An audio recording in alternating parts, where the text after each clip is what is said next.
Quando fui me confessar, sobrepus um ponto de vista meu ao ponto de vista do confessor. De início não tive consciência disso, mas na hora santa, Jesus me deu a conhecer o quanto lhe desagrada a alma arbitrária. Reconheci nessa alma a mim mesma. Percebi em mim essa sombra de orgulho. Me lancei por terra ao pó, diante de Sua Majestade, e com o coração dilacerado, pedi-lhe perdão. Jesus me fez entender que eu podia lhe perguntar mais e pedir o seu conselho. Realmente, como é doce o olhar do meu Senhor. Ele atravessa a minha alma até as profundezas mais ocultas.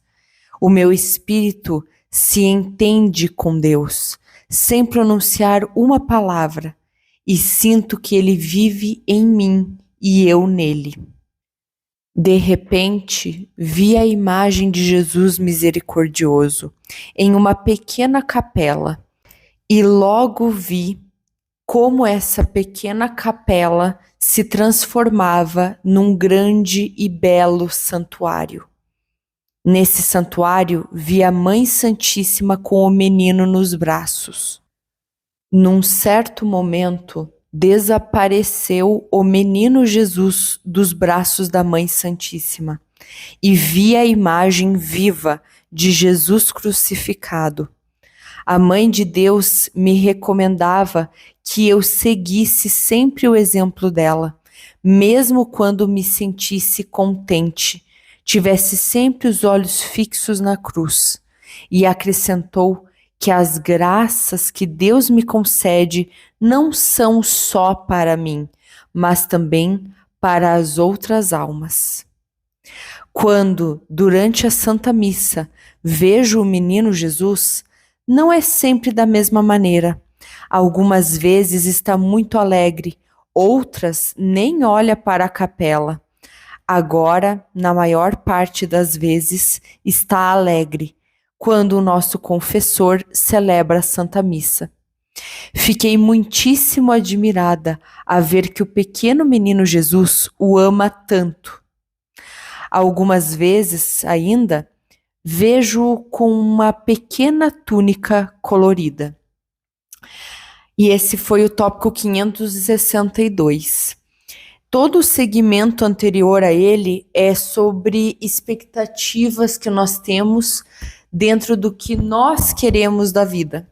Então, Santa Faustina discorre por alguns tópicos de como ela imagina que será a sua congregação, né? Se um dia ela saísse daquele convento para fazer a congregação envolvendo Jesus misericordioso. E, inclusive, ela tem um momento que ela tem uma visão em que Jesus lhe mostra um terreno onde seria construído esse convento. E é muito interessante porque ela admite que não gostou do lugar que teria sido escolhido por Deus.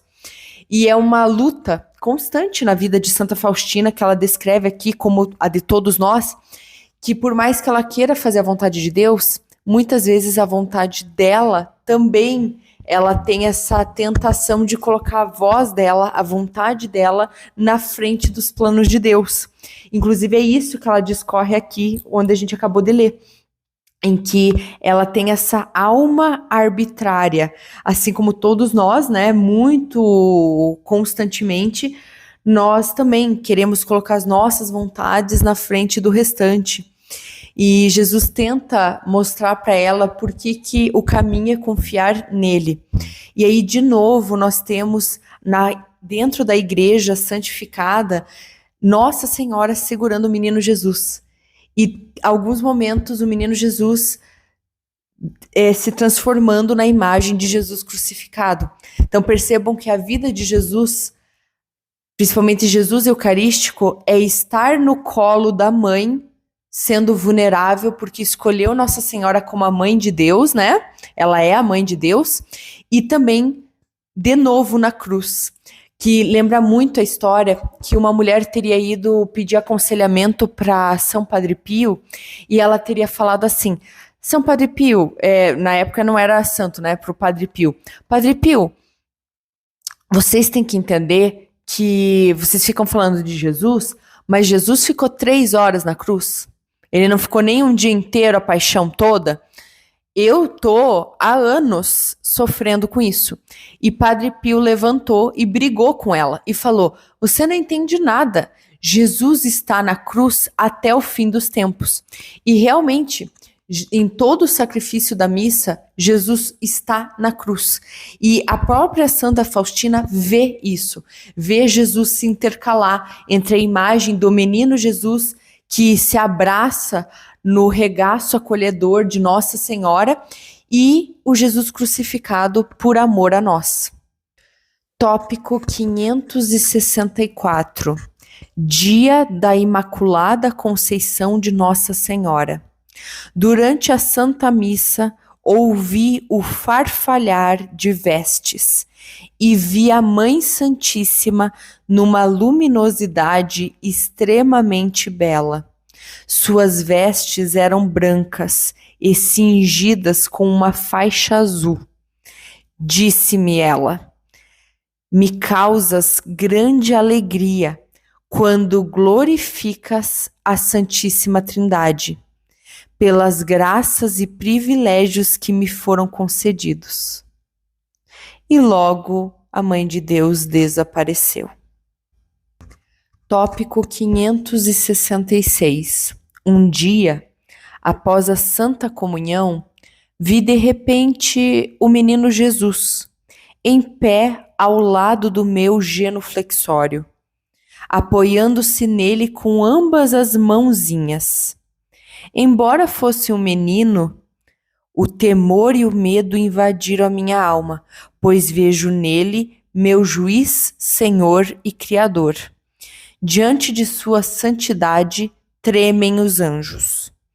Por outro lado, a minha alma foi inundada por um amor inconcebível. Me pareceu que estava morrendo sob a sua influência. Vejo agora que primeiro Jesus fortalece a minha alma e depois a torna capaz de conviver com ele.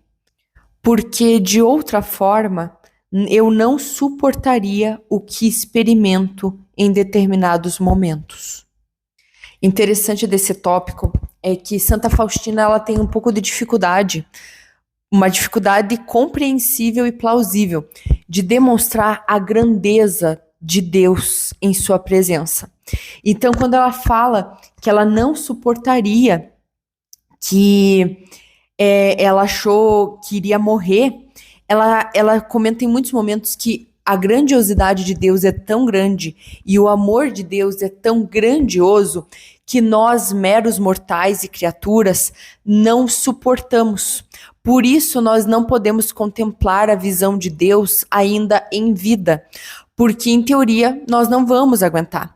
A não ser que não seria possível que todos nós tivéssemos acesso a Deus, a ver Deus, a sentir a sua grandiosidade por completo e sobreviver.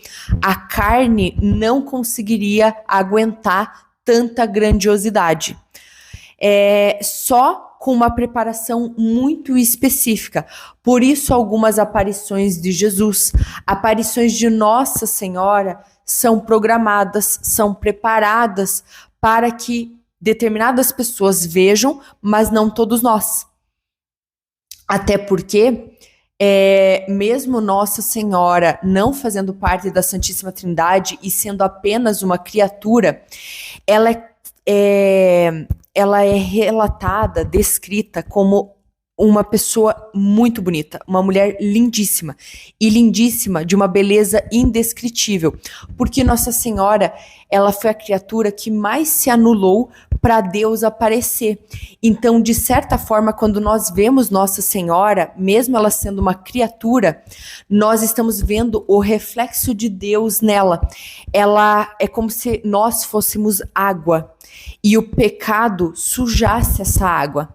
O apego às coisas mundanas tornasse a água suja, ou água de outra cor, ou com grama, com outras coisas naquela água que nos afastasse do Criador. Nossa Senhora venceu as tentações, é imaculada desde sua concepção para poder ser a mãe de Deus, senão ela não poderia conceber a Deus, né? O Deus Filho que é Jesus. Ela nunca pecou, ela sempre se anulou para Deus se fazer presente e usá-la como instrumento. Então, se nós somos como água, Nossa Senhora tem a água mais limpa e transparente que existe. Por isso que quando você olha a Nossa Senhora, você está vendo o reflexo de Deus ali, porque ela é água limpíssima, ela é água transparente. E mais uma vez, nas aparições de Nossa Senhora e nas aparições de Jesus, são para pessoas específicas e existe um preparo de Deus para que essas pessoas consigam ver a graça de Deus visivelmente, né, na sua grandiosidade. E dentro do tópico 567, a gente já começa a ver a evolução, a maturidade espiritual de Santa Faustina.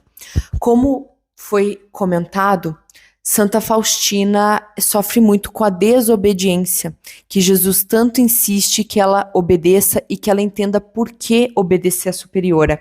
E aqui ela explica, delineando como seria a congregação dela, dizendo que as irmãs deixem-se guiar em relação à superiora pelo espírito de fé e não por sentimentalismos ou adulação, porque isso é indigno de uma religiosa e muito a rebaixaria. Uma religiosa deve ser livre como uma rainha, e o será apenas se viver em espírito de fé. Não devemos obedecer à superiora e respeitá-la porque é boa, santa ou prudente. Não por isso. Não, mas apenas porque ocupa o lugar de Deus, e obedecendo a ela é ao próprio Deus que se obedece.